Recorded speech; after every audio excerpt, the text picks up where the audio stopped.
자, 이제 해수의 표층순환. 자, 바닷물의 표층순환 바로 우리가 일반적으로 알고 있는 바닷물의 일정한 흐름인 해류를 말해. 이 일정한 흐름. 자, 해류가 일정한 흐름을 가질 수 있었던 건 뭐냐면 바로 우리가 알고 있는 각 지역마다 불고 있는 바람 때문이야. 우리가 알고 있는 편서풍, 무역풍 이런 바람들. 바람들이 일정하게 불기 때문에 그 바람에 의해서 움직임이 생기는 거지. 그래서 해류 역시 일정한 흐름을 가지고 있습니다. 자, 이게 바로 표층순환.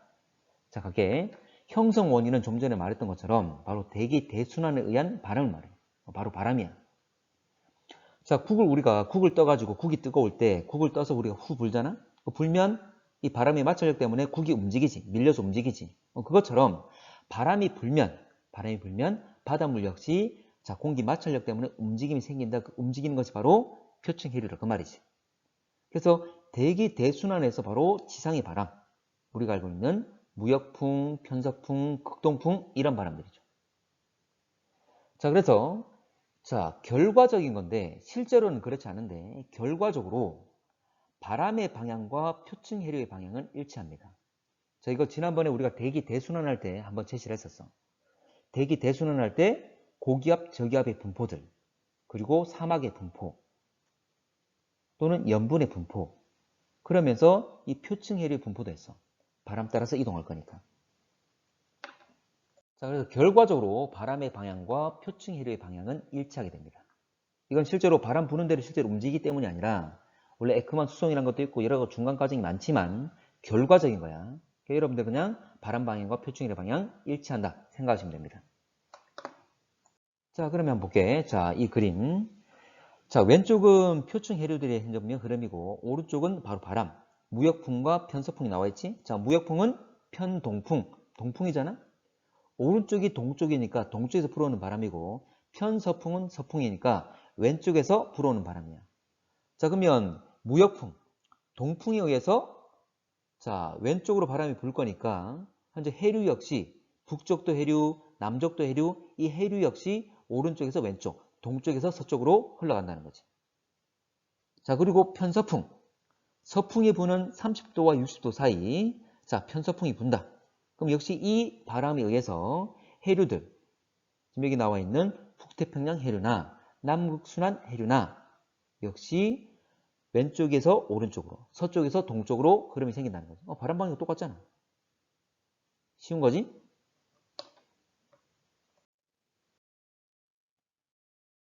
자, 그림들 나와 있는데, 자, 바람은 두꺼운 화살표 표현했고, 그리고 해류는 자, 가는 화살표 표현했습니다. 자, 다시 하지만, 자, 이 바람, 무역풍이지? 자, 동풍이지? 동풍에 의해서 바람 따라서 동쪽에서 서쪽으로, 오른쪽에서 왼쪽으로, 자, 흐름이 생기게 되는 거지. 자, 이게 바로 해류. 자, 이 해류는 바로 북반구에 있으면 적도 부근이기 때문에 북적도 해류. 남반구에 있으면 역시 적도 부근이니까 남적도 해류라고 부릅니다. 근데 이렇게 흘러가던 애들이 자, 끝에 가게 되면 육지와 대륙과 부딪히게 되는 거잖아. 대륙과 부딪히게 되면 양갈래로 갈라지는 거지. 대륙과 부딪히면 양쪽으로 양갈래로 나누게 됩니다. 그러면 대부분이 북쪽도 해류는 북반구 위쪽으로, 남쪽도 해류는 남반구 아래쪽으로 쭉 좀 더 이동하게 되겠지만 일부는 가운데 모여가지고 양은 적지 않지만 거꾸로 흘러갑니다. 거꾸로. 이걸 뭐라 부르냐면 적도 부근에서 바람과 방향과 반대로 흘러가기 때문에 이걸 적도 반류, 적도 반류라고 합니다. 적도 반류. 말 그대로 적도 부근에 반대로 흘러가는 흐름이라 그 말이지. 근데 이 적도 반류 역시 자, 이게 오른쪽에 지금 그림 자, 너머에 바다만 있는 것이 아니라 북아메리카, 남아메리카, 아메리카 대륙과 부딪히게 되겠지? 그래서 아메리카 대륙과 부딪히게 되면 역시 양갈래로 나누게 되는 거지. 자, 양갈래로 나누시면서 다시 현전면 흐름이 생기겠죠? 다시 북쪽도 해류와 남쪽도 해류 따라서 이동하게 됩니다. 다시. 자, 그러면 자, 이렇게 자, 좀 더 적도 부근에서 30도까지 60도까지 올라간 이 흐름들 북반구든 남반구든 다 마찬가지로 이제는 30, 60 사이에서는 편서풍이 불기 때문에 이 바람에 의해서 왼쪽에서 오른쪽, 서쪽에서 동쪽으로 흐름이 생기게 되는 거지. 자, 그러면 북반구 같은 경우에는 대륙과 부딪히겠지만 남반구 같은 경우에는 대륙이 없습니다. 지금 편서풍 따라서 흘러가고 있는 이 흐름을 남극순환유라고 하는데, 자, 얘 같은 경우에는 가로막지가 않고 있어. 그래서 북반구는 북아메리카 대륙과 부딪히면서 양갈래로 나눠지면서 일부는 적도 부근으로, 일부는 60도 이상 영역으로 올라가게 되는 거야. 북반구는 나눠지게 됩니다. 대륙과 부딪히면서. 그런데 남반구는 가로막는 대륙이 없습니다. 바다야. 그러면 그대로 뚫려 있을 거니까 일부는 저위도로 가긴 가지만 일부는 그대로 관통해서 지구를 한 바퀴 돌아서 반대편에서 다시 돌아옵니다. 유일하게 지구를 한 바퀴 도는 게 바로 이놈이야. 이게 바로 뭐냐면 남극 주변을 돈다고 해서 남극 순환유라 부릅니다. 자, 또는 자, 이 지역은 편서풍이 불기 때문에 편서풍에 의한 거라서 서풍피류란 말을 써. 서풍피류. 자, 서풍피류가 뭐냐면 피자가 당할 피자, 피동사 이런 거 있잖아, 맞지? 피해자. 서풍에 의해서 당해서 만들어진 것, 그 말이지. 그래서 남극순환유, 편서풍에 의해서 만들어진 것. 유일하게 지구를 한 바퀴 돈다. 됐지? 자, 다시 60에서 90. 여기는 극동풍이 불고 있죠? 자, 극동풍. 근데 남극 부근은 다 이제 대륙입니다. 남극 부근은 다 대륙으로 됐기 때문에, 남극 대륙으로 됐기 때문에 여기서는 해류가 더 이상 없어. 근데 북반구, 북극 해역은, 자, 북극 대륙이 아니라 북극 해역이잖아? 여기 주변에 바다가 있어. 그러면 바다 있는 곳들은 역시 이 극동풍에 의해서 흐름이 생기는 거지. 좀 더 아래쪽에 치우쳐 있지만 어쨌거나 극동풍에 의해서 오른쪽에서 왼쪽, 동에서 서로 흐름이 생기는 거지. 자, 그럼 가다가 이제 대륙 부딪히게 되면, 자, 돌아서 밑으로 내려오게 되겠지? 이러면서 순환이 완성이 되는 거예요. 자, 지금 A, B, C, D, E 나와 있지? 자, 이에 대해서 설명 좀 할게. 자, 각 영역에서의 순환인데, 아까 A, B, C, D, E, 자, 5개가 있지? 각각 이름이 있거든? 자, 이거 한번 볼게. 이것만 오늘 정리하고 끝내겠습니다. 자, A는 뭐냐면, A, 참고로 북아한대. 북반구에 있으니까 북이라 쓴 거고, 아한대란 말은 원래 60도 부근이 아한대였잖아? 60도 위가 한대, 아래쪽이 온대.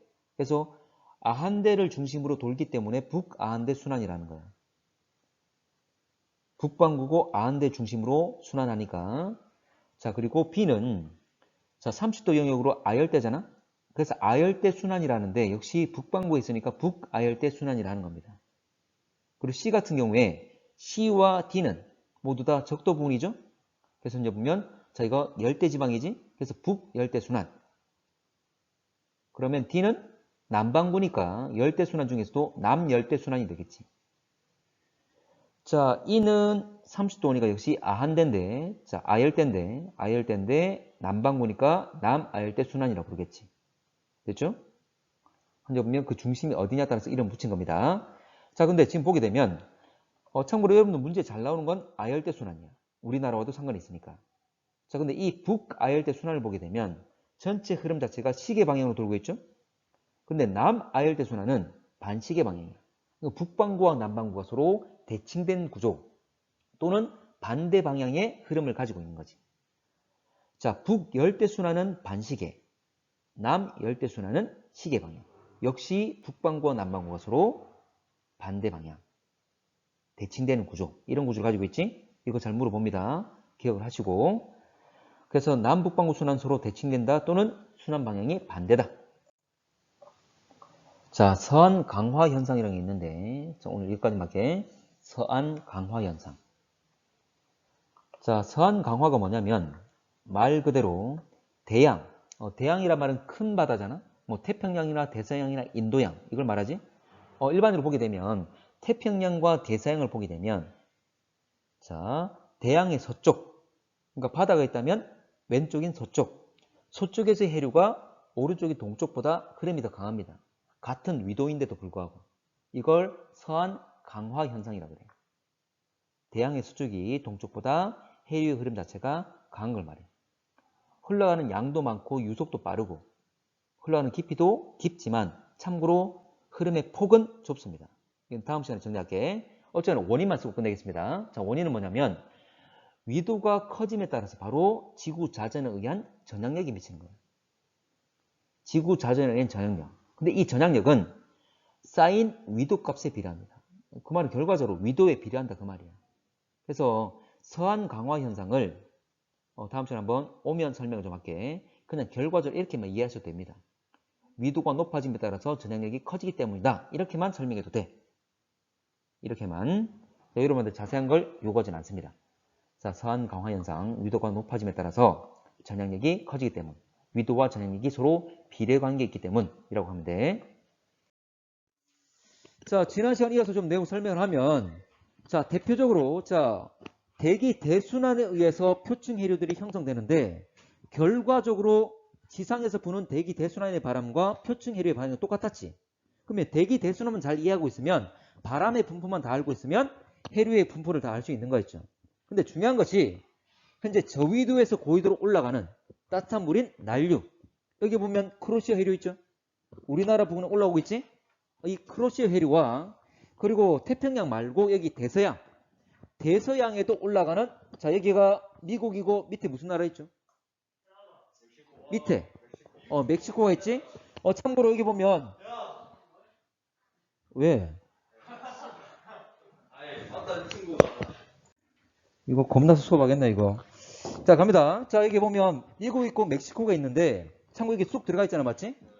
바다에서 이제 해안까지 이게 쑥 들어간 곳을 우리가 만이라 그랬지. 그렇지? 여기를 멕시코 만을 따라 올라간다 해서 멕시코 만유라 그럽니다. 여기 대표적인 난류야. 이 두 개의 명칭 꼭 기억하셔야 돼. 아이고야. 기싸대기 한대 기죠. 자, 그리고 반대로. 자, 고위도에서 내려가는 건 이거는 우리가 한류라 그럽니다. 참고로 이게 크로시오, 여기가 캘리포니아. 여기 보면 미국 캘리포니아 저기 있지? 캘리포니아 해류라 그러고, 멕시코 만유에 대비되는 여기 내려온 여기가 뭐냐면 카나리아 해류라 그래요. 요 네 개 이름은 꼭 기억하셔야 돼요. 기출문제 과거에 다 나왔었어. 자, 근데 남반구에, 자, 여기 오스트레일리아, 호주의 오른쪽 동쪽에서 동오스트레일리아 해류가 있고, 자, 여기는 페루 따라 올라가는 페루 해류. 그리고 여기는 브라질 따라 내려오는 브라질 해류. 다시 반대로 올라가는 벵겔 해류가 있습니다. 그래서 파란색은 한류들, 빨간색은 난류들. 저기 그림 있지? 네. 자, 그러면 제일 중요한 것이 이겁니다. 표층 해류의 특징인데, 지난 시간 마지막 할 때 서한 강화 현상 기억납니까? 서한 강화 현상을 제시했는데 그게 뭐냐면 대양, 큰 바다의 서쪽 해류는 흐름이 강하다 그 말이었어. 동쪽 해류보다. 자, 그러면 일단 서한 경계류와 동안 경계류 둘로 나눌 수 있습니다. 자, 쭉 밑에 10개 이상 딱 정리를 할 건데, 자, 참고로 서한 경계류가 난류고 동안 경계류가 한류입니다. 이 내용 추가적으로 좀 할 거야. 자, 서한 경계류가 뭐냐면 대양, 큰 바다의 서쪽에 있는 해류를 서한 경계류라고 그래요. 그리고 동안 경계류는 말 그대로 반대로 대양의, 큰 바다의 동쪽에 흐르는 해류를 동안 경계류라고 그래요. 자, 갑니다. 흐름의 폭. 자, 흐름. 자, 해류가 있으면 그 해류 흐름의 폭이 있겠지? 그 흐름 폭. 자, 근데 이 서한 경계류는 흐름의 폭은 작습니다. 자, 흐름의 깊이, 그리고 유량, 흘러가는 양. 흐름의 양이죠. 자, 그리고 유속, 흘러가는 속도. 자, 참고로 이동 방향. 여기서 이동 방향은 저위도에서 고위도로 가는지 또는 고위도에서 저위도로 가는지. 위도를 기준으로 한 방향이고, 자, 수온. 자, 흘러가는 같은 위도일 때 두 개 해류의 온도는 어떤지. 그리고 염분. 우리 염분 배웠죠? 자, 그리고 용존 산소량. 자, 용존 뭐 이산화탄소량도 물어볼 수 있겠지만 그 용존 산소량을 물어봅니다. 자, 그리고 영양염류. 참고로 영양염류는 같은 말로 무기염류라 하기도 해요. 그리고 얘까지. 자, 보게 되면 흐름의 폭. 참고로 서한 경계류는 서한 강화 현상. 참고로 이 서한 경계류가 동안 경계류보다 흐름이 더 강합니다. 흐름은 강하긴 강한데 폭만 좁아. 폭은 좁고 흐름의 깊이, 흘러가는 양, 흘러가는 속도 다 큽니다. 참고로 폭만 좁지 아주 빠르게 흘러간다 그 말이지. 많은 양이. 그래서 흐름이 더 강하다 이야기하는 겁니다. 참고로 서한 강화 현상은 전향력 때문이었죠. 이 전향력은 위도의 사인 위도 값에 비례하거든. 그렇게만 체시하면 돼. 자세한 과정은 자, 자세한 과정 설명하지 않겠지만, 자, 갈게. 이동 방향. 자, 실제 중요한 건 이 아래쪽 꼭 기억하셔야 돼. 자, 이동 방향. 아까 이 서한 경계류가 난류라 그랬지? 난류란 것은 따뜻한 흐름이니까 어디서 출발한 거야? 저위도야, 고위도야? 저위도. 이런 저위도에서 고위도로. 그리고 동한 경계류는 한류. 참고로 고위도에서 저위도로 흘러갑니다. 위도를 기준한 흐름 방향을 말한 거야. 자, 그러면 요놈은 저위도에서 출발했으니까 서한 경계류는 수온이 높겠죠. 자, 수온이 높은 흐름 뭐랍니까? 난류. 이게 난류로 칭하는 거지. 그래, 난류와 한류 칭할 수 있는 거죠. 자, 그래서 서한 경계류는 난류의 특징을, 동한 경계류는 한류의 특징이라고 생각하시면 돼. 자, 좀 더 추가적으로 서한 강화 현상 내용을 넣은 거고. 자, 그러면 자, 수온 됐고 염분. 자, 염분. 자, 볼게. 소금이 차가운 물이 잘 녹아, 따뜻한 물이 잘 녹아? 따뜻한 물. 그러면 난류일 때 염분이 높고 여기는 낮죠. 일단 뭐 수온 관계 때문에 된 것도 있지만 자, 어딜 지나오냐에 따라서 현재 보면 성질 결정되는 부분도 있습니다. 어쨌거나 쉽게 이해를 좀 하세요. 자, 용존산소량. 산소라는 기체가 녹아있는 정도지. 자, 기체는 차가운 물이 잘 녹아, 따뜻한 물이 잘 녹아? 오히려 기체는 차가울수록 잘 녹지. 맞나? 기억납니까? 탄산음료. 자, 콜라를 내가 가열하면 안에 있는 기체들이 녹아있지 못하고 빠져나오지. 온도 높을수록 못 녹아있다 그 말이잖아. 됐나? 다시 말하지만 기체는 차가운 물이 잘 녹아, 따뜻한 물이 잘 녹아? 차가운 물. 그러면 누가 더 높을까? 차가운 물인 동한 경계류 한류에 더 높게 나타나는 거지. 그래서 용존산소량은 오히려 난류가 온도가 높기 때문에 기체가 잘 녹아있지 못해서 값이 작다. 온도와 관련 생각하면 되는 거야. 자, 그리고 영양염류. 자, 영양염류가 뭐냐면 무기염류, 무기물이거든. 자, 여러분들은 뭐로 돼 있습니까? 이빨, 머리카락. 자, 이런 거 볼게. 자, 여러분들 몸을 이루고 있는 대부분 탄수화물, 지방, 단백질, 우리가 알고 있는 유기물이라 그러지? 유기물. 탄소라는 현재 입자가 기준이 되는 그런 물질들 우리가 유기물이라 그래. 근데 그 외에 이것들이 분해되게 되면 잘게 쪼개지게 되면 다시 무기물로 바뀝니다. 무기물을 뭉쳐가지고 유기물을 만드는 거. 다시 분해가 되게 되면 무기물이라고 해요. 자, 봐. 그러면 물속에 살고 있는 다양한 생물들이 있겠지? 그러면 이들은 유기물이야. 유기체지. 그럼 이들이 죽으면 분해가 되겠지. 분해돼서 뭐가 된다? 유기물, 무기물. 무기물. 그러면 죽어서 분해된 입자들이 어떻게 될까? 가라앉아서 바닥에 깔리게 되겠지? 그래서 바닥에는 엄청나게 많은 무기물들이 있습니다. 됐나? 근데 우리가 개울에 놀러 갔어.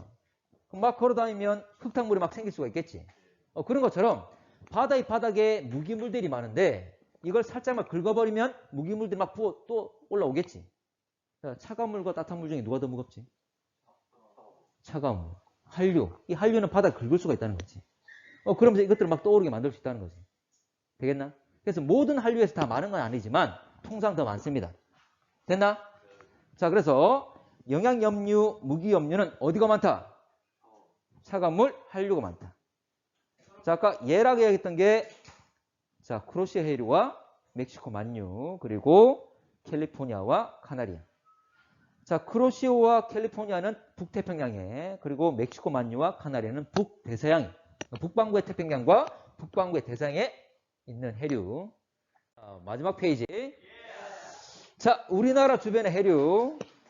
자, 우리나라 주변의 해류. 자, 요 그림은 있잖아, 맞지? 자, 뒷페이지 104페이지에 있죠? 자, 이 그림이 있는데 오른쪽에다 설명을 좀 하겠습니다. 자, 얼마 안 많아. 참고로 난류, 우리나라 주변의 난류 가장 큰 줄기가 되는 것이 이제 쿠로시오 해류. 쿠로시오. 근데 이 쿠로시오 해류가 황해 쪽으로 들어가면, 서해 쪽으로 들어가면 황해 난류라고 그럽니다. 황해 난류. 그리고 동해 쪽으로 들어가면 동해안 따라서 올라오게 되면 이건 동해 난류가 아니라 동한 난류라고 그래요. 동한 난류. 그리고 일본을 따라 흘러 올라가면, 일본을 붙어서 올라가면 이걸 스시마 난류라고 합니다. 자, 스시마 많이 들어봤지? 그래, 어디야? 그래, 어디?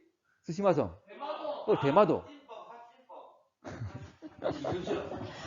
자, 대마도지. 그래서 우리가 대마 난류라기도 합니다. 대마 난류라기도 해. 자, 용어 자체를 스시마라 쓰기도 하지만 대마라 쓰기도 합니다. 자, 그러면 내용을 정리하면 스시마, 황해, 그리고 동한. 동해 난류가 아니라 동한 난류야. 자, 한류는 자, 위에서 내려올 건데, 자, 연해주 한류라고 합니다. 자, 본 흐름은 연해주 한류. 자, 또는 리만 한류라고 해요. 과거에는 리만을 많이 썼지만 지금은 연해주를 씁니다. 자, 연해주. 근데 이게 우리나라 부분까지 쭉 내려오게 되면 북한 따라 흘러내려온다 해서 우리가 북한 한류라고 그래요. 자, 아마 여러분 과거에 많이 들어봤을 건데, 자, 그러면 자, 이 동해에서 위쪽에서는 한류가 내려오고 아래쪽에서는 난류가 올라온다. 그래서 이 한류와 난류가 만난 데서 무슨 수역? 무슨 수역? 한류와 난류 만나는 것 무슨 수역? 많이 들어봤을 건데? 조경수역. 들어봤습니까? 자, 경이란 말은 경계.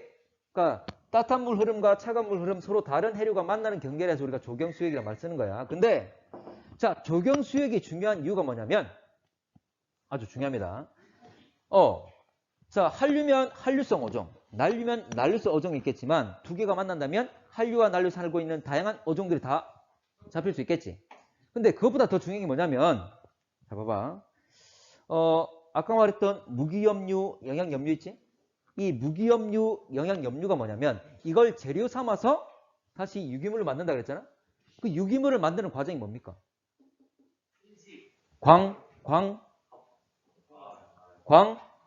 광합성이죠, 광합성. 광합성이잖아. 자, 물속에서 바다에서 광합성하는 애들이 있습니까? 누굽니까? 식물성 플랑크톤.